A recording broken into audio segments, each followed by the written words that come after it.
Hey everybody, welcome back. Today we're going to continue on with our little miniature painting series. This little waterfall I'm going to do for you, a little 6x8, so if that sounds good, stick around.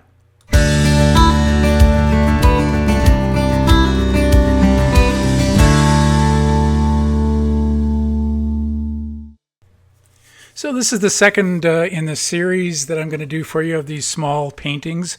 They help you to get better faster if you are a painter. So if you haven't seen the first one, I'll put a link there in the upper right. You don't have to watch that one now. Just know that it exists and you can watch it whenever you want to. But on this one, this is a scene that I photographed when I was in Zion National Park on a beautiful fall day. And the water was just running prettier than I've ever seen it there, and it was at the height of the colors. So all I'm doing now is I'm taking a small bristle brush. I've thinned down my oil paints. I believe I'm using burnt sienna and laying things in where I think they should go. Now, I'm not a slave to my reference.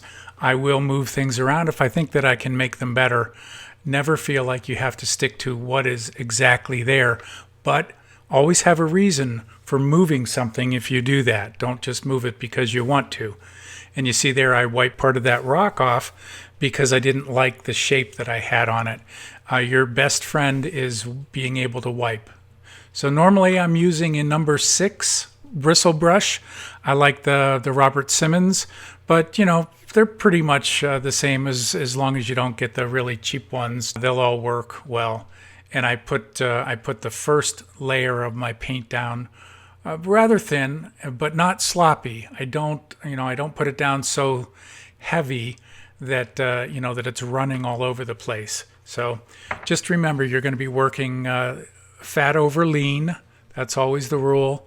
So your paint should start out thinner, and as you go, you can build it up by putting down heavier and heavier layers.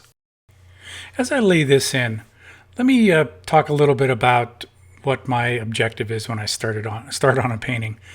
When I'm starting on a painting, any painting, my objective is to get the surface of the panel covered with paint.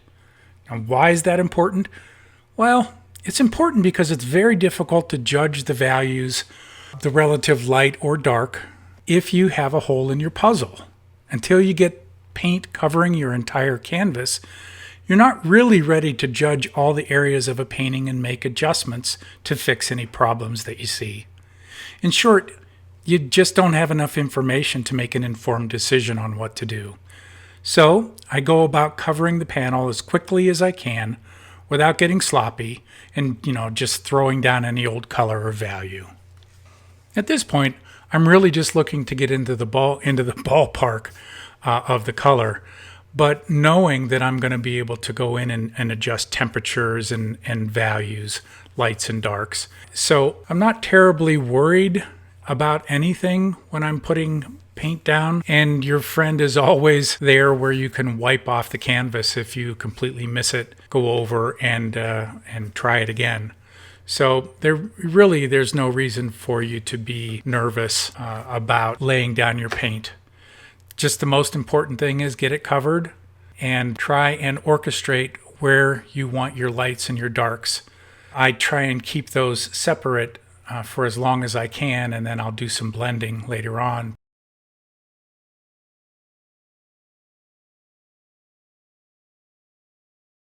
I'm putting more green in that background than what I see in the photo.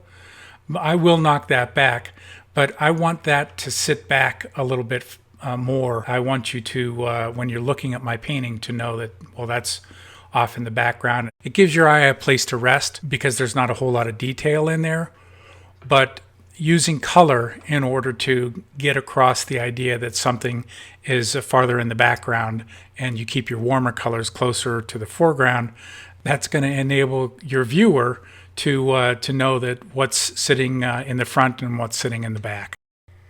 Now, you may have noticed that when I initially laid in my thin paint, my burnt sienna or burnt umber, and it was very thin, I put down kind of a mid-tone. knowing that I was going to go in and put in the highlights and the shadows, it just gives me, and this is just the way I like to do it, putting in that mid-tone gives me the ability to unify everything. And so if I put in the shadows where they go and the area that's in the light, then I have that underlying paint that's going to unify the color. And I find that that works really well for me. The trick to doing that is not putting your paint down so thick that you have a hard time putting in the shadows or putting in the highlights. And one of the ways that I find that works for me is that when I put those subsequent layers over the top, I work with a very light touch. I'm trying to pick up what's underneath as little as possible. And the softer you work on your surface, the more success you're going to have at being able to do that. It's really just what they call brush mileage. You sit down and you do enough paintings to know that, okay, this paint is thick enough so that I'm going to get good coverage, but it's not so thick that I can't go in and put thicker paint over the top of it, and make sure that when you do that, you're just you're letting the brush just kind of kiss the canvas, and you'll find that you won't have nearly as hard of a time putting that next layer down. I know it drove me crazy for a long time trying to figure out how the heck did other artists do that? I mean, it would get real sloppy on me, and I would throw things. Yeah, I would come up out of the basement because that's where I was painting when I was learning. I would, look haggard, and my wonderful wife would say, "How did it go?" And I would usually say it was a draw or I got beat up. But stick with it. You'll find out what works for you, and maybe even more importantly, what doesn't work for you. And remember, Thomas Edison was supposed to have said, "I haven't failed. I just found 10,000 ways that won't work." Well, if he can do it, you can do it.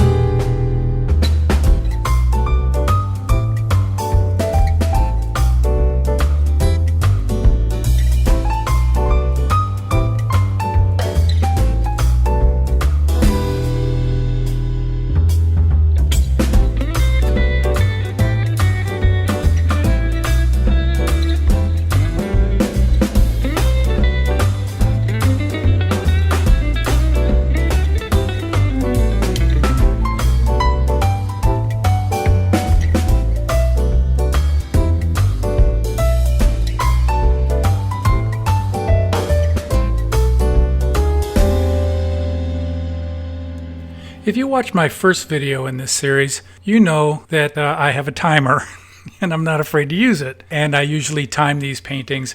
This painting, the first one, the backlit foliage painting, that one took me, I gave myself a half an hour because that's basically what you would get on location, no more than that. This particular painting, I gave myself 45 minutes. It's the same size painting, but since it wasn't a backlit scene, it was more of a soft cloud kind of a day, I would have more time to be able to do this painting on location. And so I gave myself an extra 15 minutes to do it. Not to mention that it was a little bit more of a complicated scene with all these layers of rocks and trees and a waterfall. So yeah, this painting took me 45 minutes. And once I got it finished, didn't go in and work on it at all. I felt like it was done. Sometimes I allow myself to do that, but didn't need to on this one. Let me just talk real quick. How do I make sure that something looks like a rock and not a big puff ball? And one of the things that I found that helps me is to exaggerate the fact that there are plane changes. That things turn and they don't turn smoothly. Usually there's a little bit of a jagged edge, even with rocks that are sticking out of a waterfall. You need, in order to get across to your viewer, you need to exaggerate those planes. And so when I kind of get this far along, I'm not really looking too much at the reference because I know where the rocks are and I know that I need to put those planes in. And the other thing that I make sure that I do is I work in some warms and cools, because if you do that, then the rocks are going to look much more realistic. They're going to have a solidity to them that, you know, if you just keep them all this brown color, it just doesn't have the ring of realism. This is a good time to give you my pitch. If you like the video, go on and hit the like button. If you'd like to see more art tutorial videos where I talk you through what I'm doing and why I'm doing it, kiss that subscribe button and click the bell to give an angel his wings or something.